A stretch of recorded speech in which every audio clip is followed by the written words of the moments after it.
The skies over Asia's contested waters have become a stage for high-stakes tension, where every maneuver is watched, and every move could have global consequences. Here, the world's most advanced militaries test each other's resolve, and the margin for error is razor-thin. In this volatile environment, a routine patrol can escalate into an international crisis in seconds, with pilots constantly on edge, knowing that a single miscalculation could trigger a chain reaction. Japanese F-15s on patrol suddenly hear a cockpit alarm. A Chinese warship has locked its fire control radar on them, signaling they're a button press away from being targeted. The pilot's training kicks in, but the tension is palpable. This is no drill. It's a deliberate, aggressive message from Beijing. Back off. The message is clear. China is willing to push boundaries, even if it means risking a dangerous escalation. Meanwhile, over the South China Sea, a Philippine surveillance plane is shadowed by a Chinese jet, which releases flares dangerously close, an act of intimidation that risks disaster. These encounters are becoming more frequent, and each one brings the region closer to the edge. These incidents aren't isolated.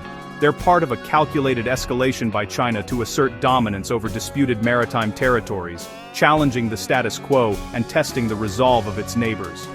For pilots, these moments are terrifyingly real. A split second from conflict, every flight could be their last, and every encounter could spiral out of control. For the world, they're warning signs of a region on the brink. The international community watches anxiously, aware that a single incident could draw in powers from far beyond Asia. President Xi's military is making it clear, China is willing to risk confrontation to enforce its territorial ambitions.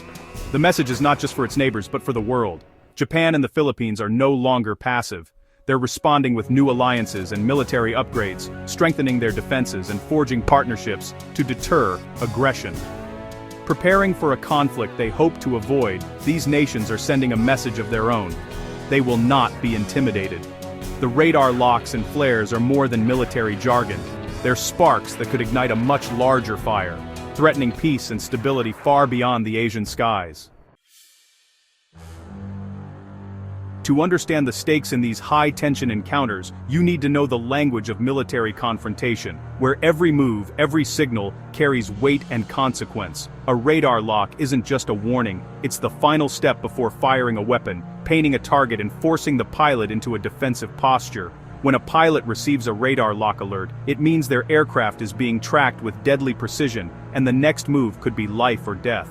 It's a hostile act, a way to say, I can shoot you down right now, without pulling the trigger. The tension in the cockpit spikes instantly, as pilots know they're seconds away from a possible missile launch. Flares, meanwhile, are defensive tools against heat-seeking missiles, but when fired near another aircraft, they become a reckless show of force. It's a signal that the situation is escalating, and that the rules of engagement are being pushed to their limits. The intense heat and light can blind pilots or damage equipment, creating a real risk of collision. In these moments, the line between warning and outright aggression blurs dangerously. Used this way, flares are a bully tactic, meant to intimidate and declare, "This is my sky." It's a message that leaves no room for doubt about who's in control. Both radar locks and close proximity flares signal that the normal rules of engagement are breaking down, and that the situation is teetering on the edge of open conflict. These are not just technical maneuvers, they're deliberate provocations, calculated to test the nerves and resolve of the other side. Each act increases the risk of a catastrophic misunderstanding, where a split-second decision could spiral into disaster. In these tense skies, a single misstep could trigger a crisis that no one can control. The message is clear. The margin for error is vanishing, and every second counts. The region is one mistake away from disaster, and the world is watching every move.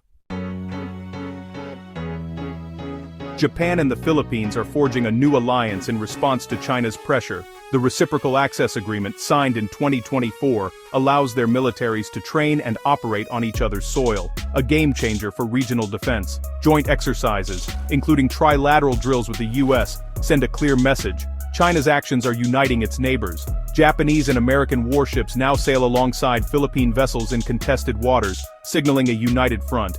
Beyond drills, Japan is helping modernize the Philippines military, providing up to 6 Abakuma-class destroyers, a major upgrade. This partnership is about more than hardware, it's about interoperability and shared resolve. The alliance is being demonstrated at sea, not just on paper. For the Philippines, this means a stronger naval presence and a credible deterrent. For Japan, it's about securing its own interests by stabilizing the region. Together, they're reshaping Asia's security landscape.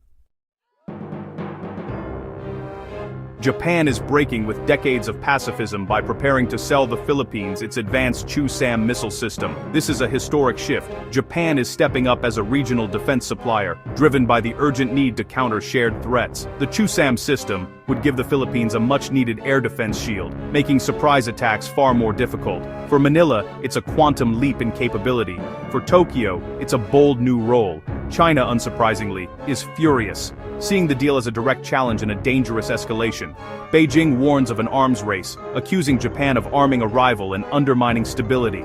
But for Japan and the Philippines, this is about deterrence and survival. The deal is a clear signal. The regional balance of power is shifting. China's response to the growing alliance is swift and aggressive, combining economic punishment with military intimidation. After Japan's prime minister warned about Taiwan, China retaliated by banning Japanese seafood imports and discouraging tourism, hitting Japan's economy hard. Economic coercion is a familiar tool for Beijing, used to pressure neighbors into compliance. At sea, China's harassment of Philippine vessels has intensified, using water cannons, lasers, and blockades to assert control over disputed reefs. These actions defy international rulings and show China's willingness to ignore global norms. Meanwhile, China's newest aircraft carrier, the Fujian, has entered service, showcasing advanced technology and projecting power across the region. The militarization of artificial islands further cements China's dominance. The message challenging China's authority will come at a steep cost. The United States is a central player in the region, bound by long-standing defense treaties with both Japan and the Philippines. These alliances, forged in the aftermath of World War II and the Cold War, have shaped the security architecture of Asia for decades. As China grows more assertive in the South China Sea and beyond, the U.S. has responded by expanding its military presence, gaining access to 9 Philippine bases, rotating troops through the region, and deploying advanced missile systems that can project power across vast distances. The Typhoon system, now stationed in the Philippines, gives the U.S. a new land-based strike capability that can reach deep into Chinese territory, a powerful deterrent and a signal of American resolve to defend its allies. Guam, a key U.S. base in the Pacific, is being heavily fortified with advanced missile defenses and new infrastructure, further linking its security to that of its Asian allies and making it a linchpin in America's regional strategy. American, Japanese, and Philippine forces now operate as a coordinated network, conducting joint exercises and sharing intelligence, ready to respond to any aggression or crisis that may arise.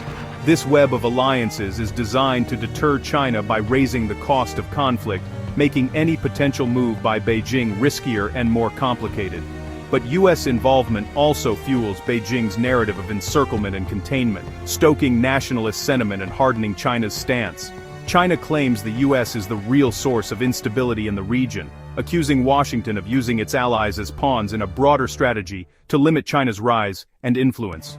The result is a region where every move is scrutinized, every deployment analyzed, and every alliance raises the stakes for peace and security. The U.S. presence is both a shield for its allies and a flashpoint for potential conflict, casting a long shadow over Asia's future.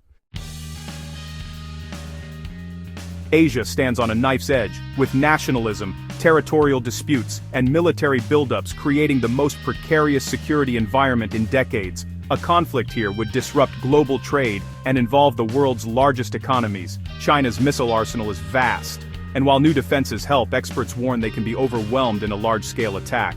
The risk of miscalculation is dangerously high. One accident or misunderstanding could spiral into war. In this climate of distrust, even a small incident could trigger uncontrollable escalation.